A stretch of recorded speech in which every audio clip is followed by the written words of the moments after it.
If you were to hold your breath and descend past the light of the surface, past the green haze of the algae bloom, down where the water turns cold and the pressure builds against your ears, you would find a world that was never meant to be wet. You would find roads, paved highways that once carried Ford trucks and farm wagons, now leading into an abyss of silt. You would find the foundations of farmhouses, the stone steps of front porches where families once sat to watch the sunset, now facing only the dark drift of the current. You would find a bridge built of concrete and steel, standing silent and sturdy in the gloom, waiting for traffic that ceased 60 years ago. And you would find the trees, entire forests that were not cut down, but simply drowned. They stand there still, 60 feet below the keel of the weekend party boats. They are preserved by the cold, lacking the oxygen to rot, their branches stiff and unyielding, a wooden cage for anything or anyone that slips beneath the surface. This is Lake Lanier. On the surface, it is the crown jewel of Georgia's summer, a shimmering 38,000-acre playground visited by millions. It is a place of sunscreen, horsepower, and light. But beneath the sparkling veneer lies a history of displacement, violence, and engineering hubris. This is not a natural lake. It is a flooded crime scene. It is a cover-up on a geological scale, and every year it seems to demand a tithe. Since its filling, nearly 700 people have died in these waters. They vanish in calm coves. They are pulled under in the shallows. Is this just the statistical probability of a crowded lake, or is it something else? When you flood a town, you drown the buildings, but do you drown the memories, or do they wait in the dark, preserving themselves like the trees, waiting for a hand to reach down? Chapter 1. To understand the water, you must first understand the valley before the flood. In the early 1940s, the Chattahoochee River wound through the foothills of the Blue Ridge Mountains like a jagged spine. It was wild, prone to flooding, and unpredictable. It fed the cornfields of Forsyth and Hall counties, sustaining a tapestry of small, tight-knit farming communities. These were towns where land wasn't just an asset, it was a lineage. Your grandfather plowed this field. Your father built that barn. The soil held the history of the family. But in the halls of Washington, D.C., this valley was just a contour on a hydrological map. It was a problem to be solved. The mandate came down with the River and Harbor Act of 1946. The goal was threefold: hydroelectric power for the growing city of Atlanta, flood control for the chaotic river, and a reliable water supply for a modernizing South. The solution was a massive earthen structure, the Beaufort Dam.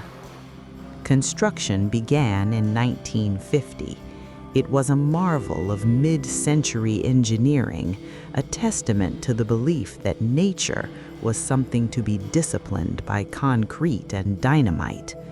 For 6 years, heavy machinery chewed through the Georgia clay. They built a wall 192 feet high and over 1,600 feet long. They reshaped the geology of the state. But as the dam rose, a countdown clock began for the people living in its shadow. The plan required the creation of a reservoir that would cover 59 square miles. It wasn't just a matter of diverting a river, it was a matter of erasing a landscape. The engineers calculated the full pool elevation, 1,071 feet above sea level. They drew a line at that elevation on their maps. If your home, your church, your general store, or your farm stood below that line, it was doomed. It was no longer property. It was the bottom of a lake. In 1956, the work was done. The heavy steel gates of Duford Dam were lowered. It wasn't a tidal wave. It was a slow, creeping inevitability. The Chattahoochee, blocked from its natural course, began to back up. It swelled over its banks. It crept into the low-lying marshes. It surrounded the hilltops, turning them into islands. Imagine the psychological weight of that year, watching the water rise inch by inch, day by day, watching the geography you had navigated your entire life disappear. The road to the next town wasn't blocked, it was gone. The bridge you crossed to get to school was submerged. The map of your world was being redrawn in real time by water. Let's pause to appreciate the sheer scale of this erasure. The project required the government to acquire over 50,000 acres of land. The total cost was $45 million in 1956. Adjusted for inflation, that's nearly $500 million today. The dam itself holds back 600 billion gallons of water. When the lake is at full pool, it has 692 miles of shoreline. To put that in perspective, the state of Georgia only has about 100 miles of actual ocean coastline.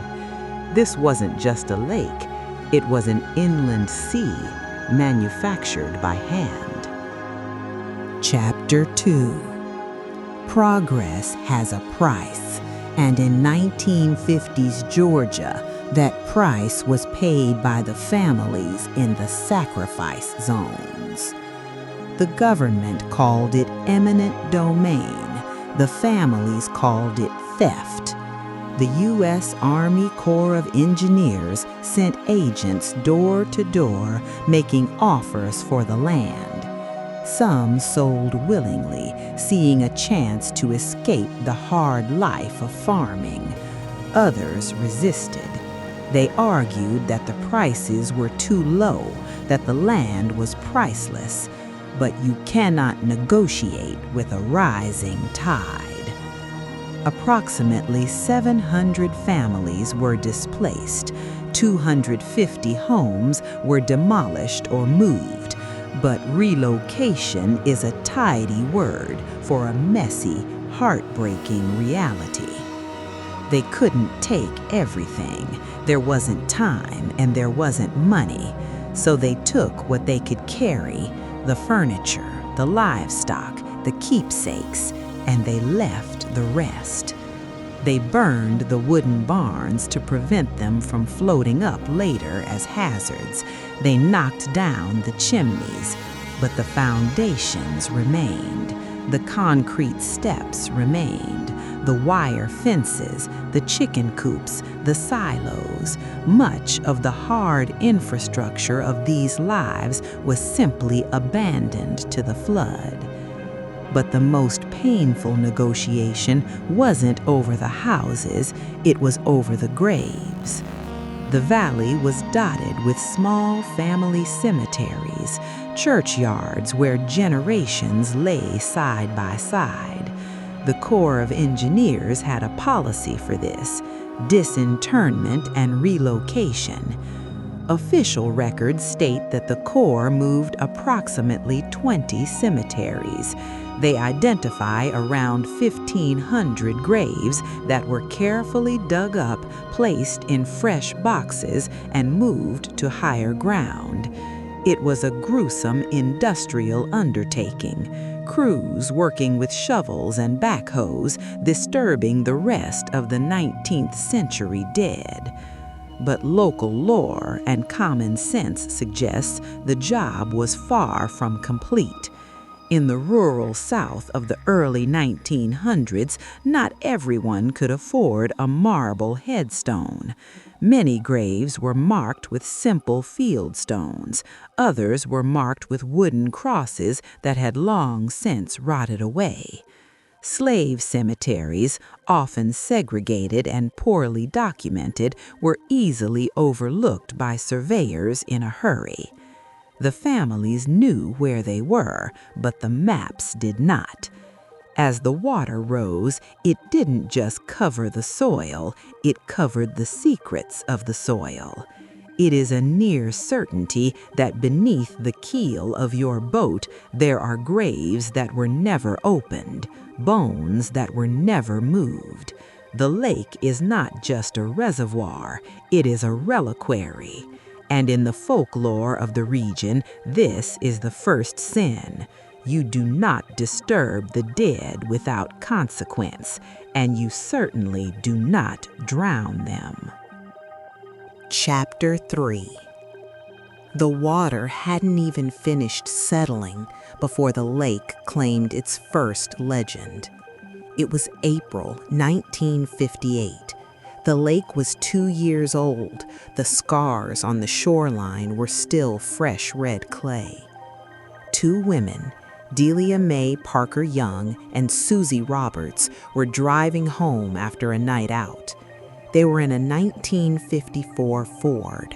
They were crossing the Lanier Bridge, a structure that had been modified and raised to accommodate the new water levels. It was dark. The road was slick. They missed the turn. The car careened off the embankment and plunged into the water. It didn't float. It sank like a stone into the murk. The next day, divers searched the area. They found skid marks. They found nothing else. The depth, the cold, and the near-zero visibility made recovery impossible. The lake had simply swallowed them. A year later, in 1959, a body surfaced. It was decomposed, unrecognizable, drifting near the bridge. It was identified as the passenger, Delia Mae Parker Young, but of Susie Roberts and the car, there was no sign. This is where the history ends and the ghost story begins. In the years that followed, locals began to whisper about the Lady of the Lake. Drivers crossing the bridge at night reported seeing a woman walking along the narrow shoulder. She wore a blue dress, the style dating back to the 50s. She wasn't hitchhiking, she was pacing. Some said she had no hands, a gruesome detail, perhaps born from the condition of the body found in '59. Others said she would appear in the rearview mirror, sitting in the back seat, wet and shivering before vanishing. She became a cautionary tale for teenagers, a specter of the bridge. But unlike many ghost stories, this one had a physical resolution. It just took 30 years to arrive. In November 1990, construction crews were working on the bridge pillars, dredging the bottom to reinforce the foundations. Their bucket hit something metallic. Slowly, painfully, they winched it up. It was a crushed, rusted shell of a vehicle, a 1954 Ford. Inside the silt-filled cabin, they found the skeletal remains of Susie Roberts. She had been down there the entire time. For 30 decades, thousands of boats had driven over her grave. Fishermen had cast lines over her roof. The ghost wasn't a myth. She was a missing person waiting to be found. The discovery solved the mystery of the disappearance, but it didn't stop the stories. If anything, it validated them. It proved that the lake was hiding things. It proved that beneath the surface, the past was perfectly, terrifyingly preserved. And it made people wonder, if Susie Roberts was down there for 30 years, what else is down there right now? Chapter 4. Time has a way of washing away guilt. By the late 1960s and early 70s, the raw grief of the displacement had settled. The generation that wept as their barns burned was getting older. A new generation was arriving, one that didn't know the names of the families who used to farm the valley floor. They didn't see a flooded cemetery. They saw a weekend. Atlanta was booming, sprawling northward, hungry for leisure. Lake Lanier transformed from a utilitarian reservoir into the Gold Coast of North Georgia. The Army Corps of Engineers had built it for flood control, but the people repurposed it for pleasure. Marinas mushroomed along the shoreline: Holiday, Aqualand, Bald Ridge. They poured concrete ramps and built floating cities of slips. The silence of the rural foothills was replaced by the roar of the V8 engine. It became a place of excess. Houseboats the size of luxury apartments, cigarette boats designed for ocean racing, tearing through narrow river channels. On the surface, the erasure of the past seemed complete. The water was no longer a symbol of loss. It was real estate. It was equity. But this new identity created a jarring disconnect. Above the waterline, it was margaritas and horsepower. Below the waterline, the ruins of Oscarville and the quiet farmsteads sat in absolute darkness, untouched. Imagine a frat party held in a mausoleum. That is the energy of a holiday weekend at Lake Lanier. And with the crowds came the chaos. The lake was never designed for this density. It is a narrow, winding body of water, full of blind curves and bottlenecks. Put 10,000 boats in a confined space, add alcohol, add speed, and remove the brakes, and the lake begins to feel less like a park and more like a gladiatorial arena. The transformation turned the lake into an economic giant, but also a statistical anomaly. Today, Lake Lanier draws between 11 and 14 million visitors annually.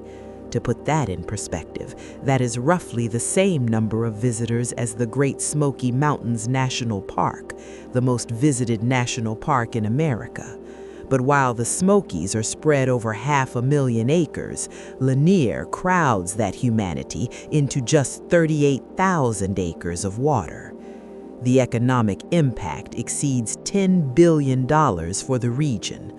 On a peak summer holiday like the 4th of July, the boat density can reach one vessel for every 15 acres of water in the popular basins.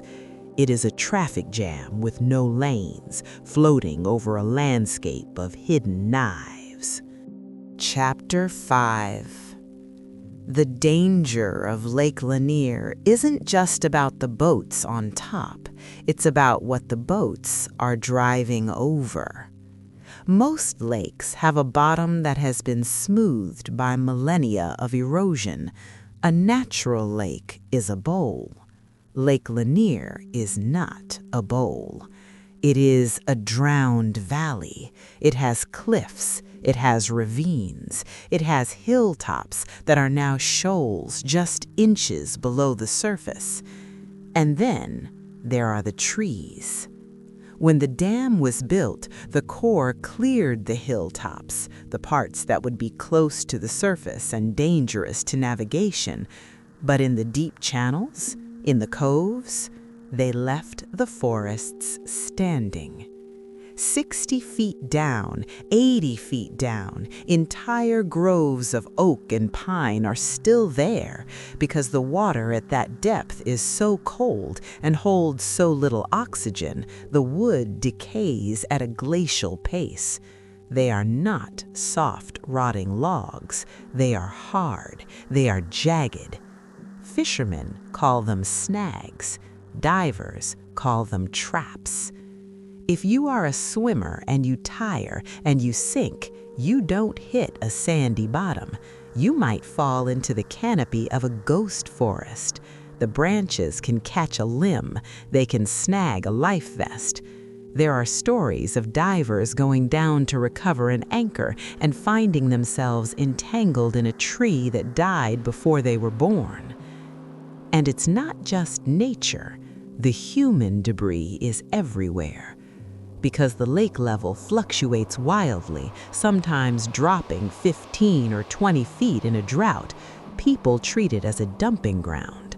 Old tires, rusted appliances, entire sunken houseboats that were too expensive to salvage. And the bridges. We mentioned the bridges. While the superstructures were removed from some, the concrete pilings and roadbeds of others remain. There is a specific horror in seeing a paved road underwater.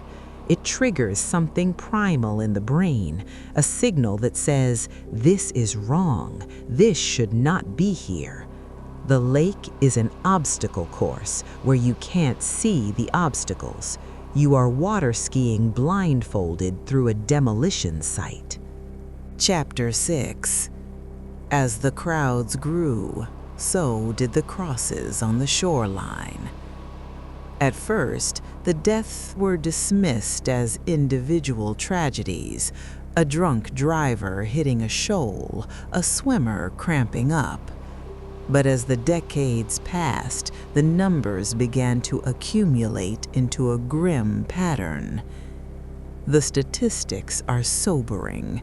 Since the lake was filled, estimates suggest nearly 700 people have died in its waters. In the modern era alone, from the late 90s to today, the count is over 200. There are summers where the lake seems to claim a life every week.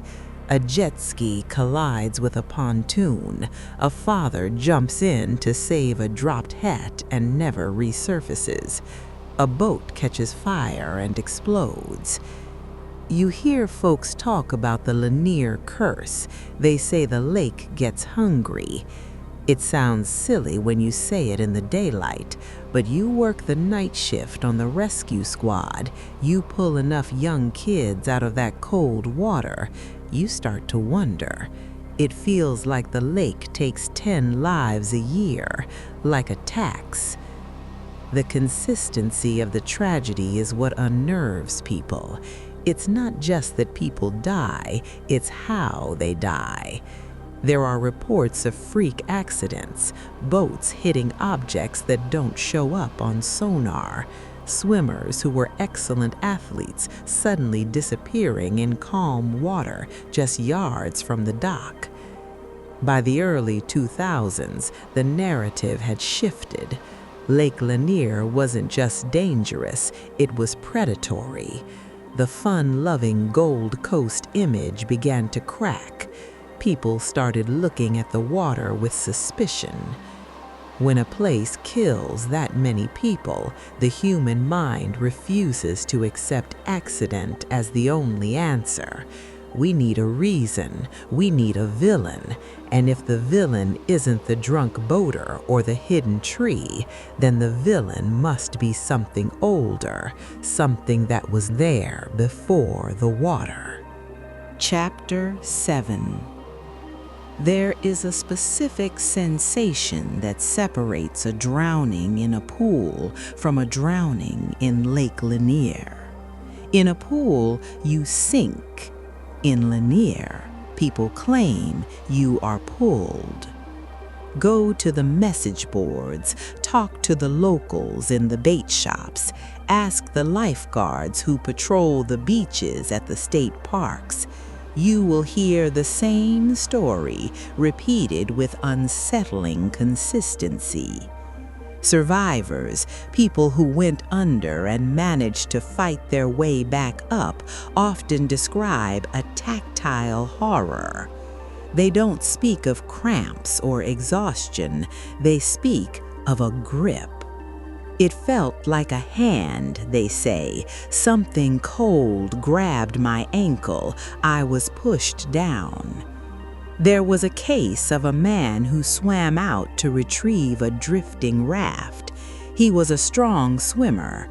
Halfway there, witnesses saw him stop. He looked confused, then terrified. He began to thrash, not as if he was struggling to swim, but as if he was wrestling. He was dragged under in seconds. He didn't come back up. And then there are the visual hallucinations or manifestations, depending on who you ask. Night fishermen, sitting in the silence of 3 a.m., report seeing phantom rafts. An old wooden boat drifting without a motor, sometimes with a lantern glowing on the bow. It moves against the wind. When they motor toward it to offer help, it dissolves into the fog. There are stories of ghost lights hovering over the deep channels, perhaps the lost souls of the traffic accidents or the spirits of the graves below trying to find the surface. Skeptics will tell you about the thermocline. Lake Lanier is deep. The top layer is warm, but 10 feet down, the temperature drops nearly 30 degrees instantly. That thermal shock can cause a gasp reflex. It can seize muscles. It can feel, to a panicked mind, like a cold hand grabbing you. But physics doesn't explain the fear in the eyes of the people who survive. They don't come out of the water thankful. They come out violated. They felt something, and they believe that something wanted them to keep them. Chapter 8. If the hands are the how, then Oscarville is the why. For decades, the ghost stories were generic, the lady of the lake, the random accident. But in recent years, the narrative has sharpened. The curse has found its origin story, and it isn't about the water, it's about the fire. In 1912, 40 years before the first bulldozer arrived to build the dam, Forsyth County was home to a thriving Black community. Oscarville was a town of 1,100 people. They owned land, they built churches, they were farmers, carpenters, and ministers. But in September of that year, a young white woman named May Crow was attacked and later died. The accusation fell on 3 young Black men. What followed was not an investigation, it was a pogrom. White mobs, known as Night Riders, launched a campaign of terror. They burned churches, they fired into homes, they hung threats on doorposts. The message was absolute: leave or die. And they did leave. In a matter of months, 98% of the Black population of Forsyth County was driven out. They left their harvest in the fields. They left their homes with dinner still on the table. It was a racial cleansing, swift and total. The county remained all white for decades, maintained by fear and sundown laws. When the government arrived in the 1950s to build the lake, the land they flooded wasn't just farmland, it was stolen land. The ruins of Oscarville, the foundations of the burned churches, the fence lines of the seized properties are down there. they are submerged under the jurisdiction of the Army Corps of Engineers. This is the heart of the Lanier curse, the belief that the water acts as a conductor for a century-old trauma, that the spirits of Oscarville, denied justice in life and disturbed in death, are the ones pulling the swimmers down. It transforms the lake from a site of random accidents into a site of supernatural retribution. Every drowning is read as a debt being collected. The water is trying to tell a story that the history books tried to delete. The scale of this displacement was absolute. In 1912, the black population of Forsyth County was 1,098. By 1920, the census recorded only 20 black residents. Over 20,000 acres of land owned or rented by black families was abandoned or seized.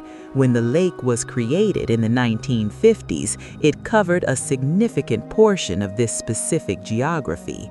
The intersection of the 1912 expulsion and the 1956 flooding creates a unique historical layering, a tragedy built on top of an atrocity. Chapter 9. Folklore used to travel by word of mouth. Now it travels by algorithm. In the age of social media, the legend of Lake Lanier has exploded. It has become a meme, a challenge, a digital ghost story. Every summer, TikTok is flooded with videos of young people narrating the history of Oscarville over eerie music. They warn each other, "Don't go to Lanier. Lake Lanier needs to be drained. If you swim there, you're swimming in a graveyard." Pop culture has embraced the darkness. The hit series Atlanta opened an entire season with a story about the lake, depicting it as a sentient, malevolent force that lures people to their deaths. It cemented the idea in the national consciousness. Lanier is not just a lake, it is a haunted house without walls. This digital amplification creates a feedback loop. Every accident is now evidence. When a boat explodes, as happened in a high-profile case recently, the internet doesn't ask about fuel leaks or faulty wiring. They ask about the ghosts. When a celebrity stepson dies in a tragic accident on the lake, the conversation immediately pivots to the curse. The myth has become so powerful that it overrides the reality. It doesn't matter what the safety reports say. To millions of people watching on their phones, Lake Lanier is a place where the laws of physics are suspended and the laws of karma take over. We have reached a point where the legend is more famous than the lake itself. The ghost story has become the primary export of this body of water. And in a way, that is exactly what a haunting is, a memory that refuses to be ignored, growing louder and louder until everyone is forced to listen. Chapter 10. Step away from the ghost stories for a moment. Turn off the eerie music. Ask a mechanic or a structural engineer why people die in Lake Lanier, and they won't talk about spirits. They will talk about physics. The curse of Lanier might just be a cover story for a much simpler, uglier truth. The lake is a badly designed machine that we are operating without a manual. The lake was built in the 1950s with 1950s standards. The philosophy was out of sight, out of mind. When the water rose, it didn't just cover trees, it covered farm equipment, barbed wire fences, and unstable structures. Over 70 years, the water has acted as a corrosive solvent. Metal rusts, wood rots but doesn't dissolve. The result is a minefield of debris that shifts with every storm. Consider the phantom crashes. A boater is cruising at 40 miles per hour in open water. Suddenly, the boat violently jerks to the left, throwing passengers overboard. Was it a ghost hand? Or was it a waterlogged telephone pole, neutrally buoyant, floating just 6 inches below the surface, invisible to the eye and undetectable by sonar until impact? And then there is the water itself. In a natural lake, waves are predictable. In Lanier, the narrow channels and vertical shorelines cause waves to bounce back and forth. It creates confused seas, a washing machine effect that can swamp a small boat in seconds. The lake isn't haunted, it's hostile. Chapter 11. The Georgia Department of Natural Resources is the agency tasked with policing this chaos. For them, the Lanier curse is a headache. It is a distraction from the preventable reality. Read the accident reports. They are tragically repetitive. Operator intoxicated. Victim not wearing a personal flotation device. Excessive speed for conditions. The DNR argues that Lanier isn't statistically more dangerous than other major lakes when you adjust for the population. 14 million visitors. If 14 million people visited Disney World and drank beer in the sun for 8 hours while operating heavy machinery, people would die there too. But here is the conflict. The data is boring. The legend is compelling. A drunken mistake is a tragedy of personal responsibility. A vengeful spirit is a tragedy of fate. We prefer the ghost story because it absolves us. If the lake is cursed, then the accident wasn't our fault. It was the lady in the lake. It was Oscarville. The locals know better. They respect the water not because it's magic, but because they know what alcohol and complacency do in deep, cold water. They know that bad luck is often just bad decisions magnified by 38,000 acres of unforgiving geography. The logistics of safety here are overwhelming. The lake spans 38,000 acres. It has 692 miles of shoreline, jagged, hidden, and private. On a busy holiday weekend, there might be only 10 to 15 patrol boats on the water at any given time. That is roughly 1 patrol unit for every 2,500 acres of water. It is the equivalent of having 5 police cars patrolling the entire city of Atlanta. Help is almost never right around the corner. In a drowning where seconds matter, you are almost always on your own. Chapter 12. But you cannot ignore the body count forever.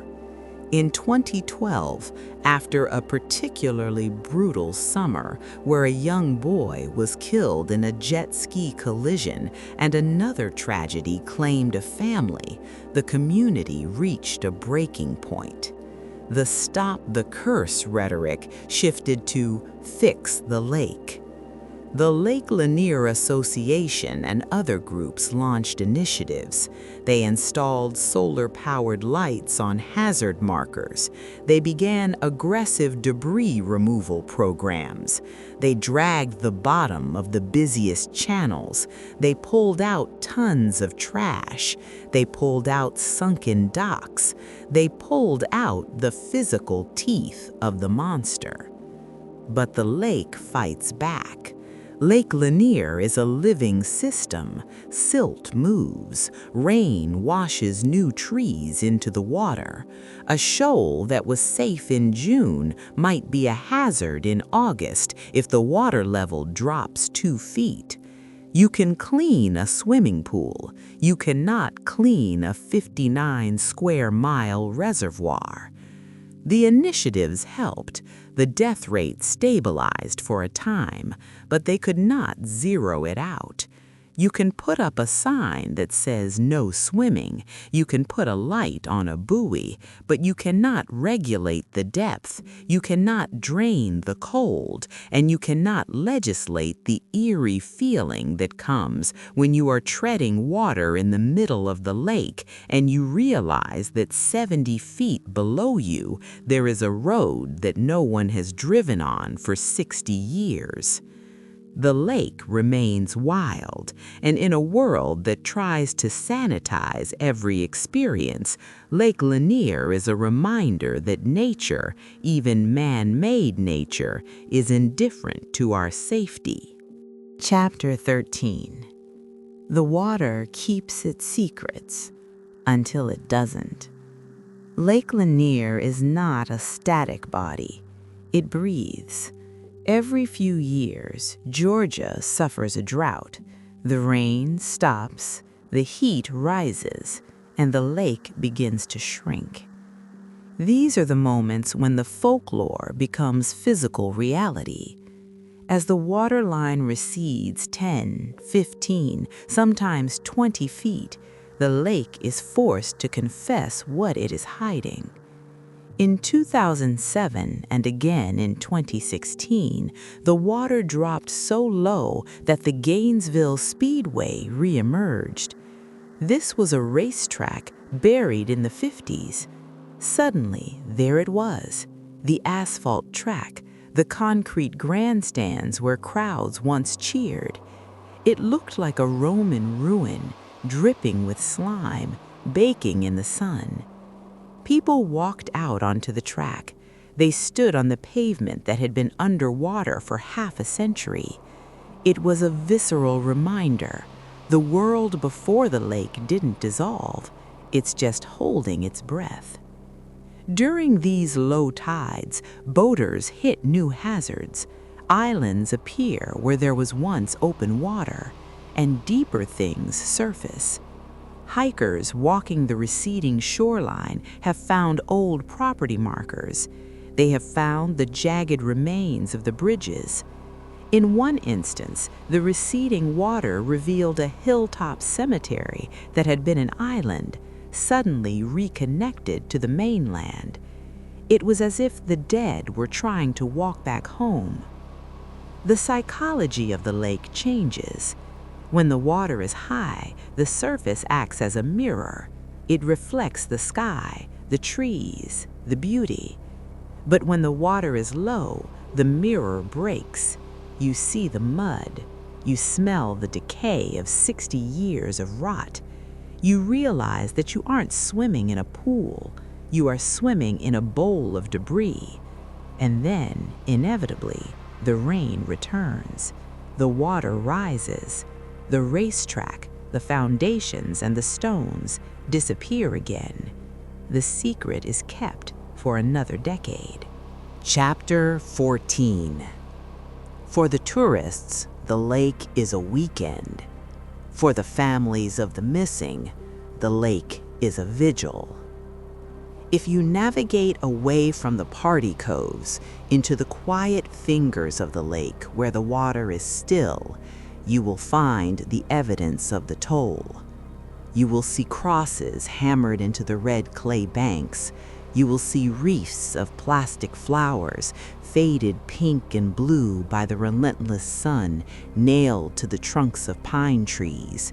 You will see laminated photographs of smiling faces, teenagers, fathers, children, zip-tied to dock pilings.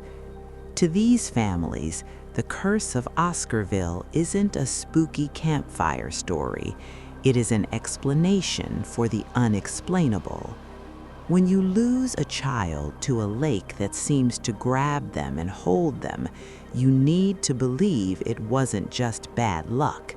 You need to believe there is a reason, even if that reason is dark. These memorials transform the geography. The lake becomes a vast open-air mausoleum. While the wakeboarders jump the waves a mile away, unaware of what is beneath them, these families stand on the shore and speak to the water. They ask for peace. Sometimes they ask for a body to be returned, because that is the cruelest part of Lanier. It doesn't always give them back. There are still people down there. The list of the missing is short, but it is not zero. Chapter 15. We are left in the end with a paradox. What is Lake Lanier? Is it a triumph? Yes. It powers the lights of Atlanta. It protects the valley from floods. It provides joy to millions of people who need an escape from the heat of the city. It is a beautiful, shimmering resource. Is it a tragedy? Yes, it is a graveyard. It is a monument to displacement.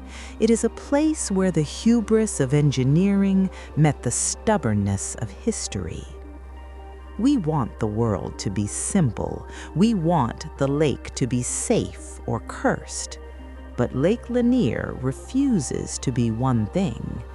It is the lake of two faces. It is the sun on your face and the cold hand on your ankle. It is the laughter of the summer and the silence of the winter. It is the new South built on top of the old South, trying to keep the past submerged and failing. Perhaps the curse is simply our own discomfort. We know, deep down, that we are playing on top of a grave. We know that we drowned a town to build a playground. And every time the engine cuts out or the fog rolls in, that guilt rises to the surface. The water is restless because we are restless. So, the next time you find yourself at the edge of the water, looking out over the expanse of Lake Lanier, listen. Listen past the music. Listen past the wind. You might hear the hum of the dam. You might hear the echo of a displaced history. Or you might just hear the water waiting. Which place should we walk through next?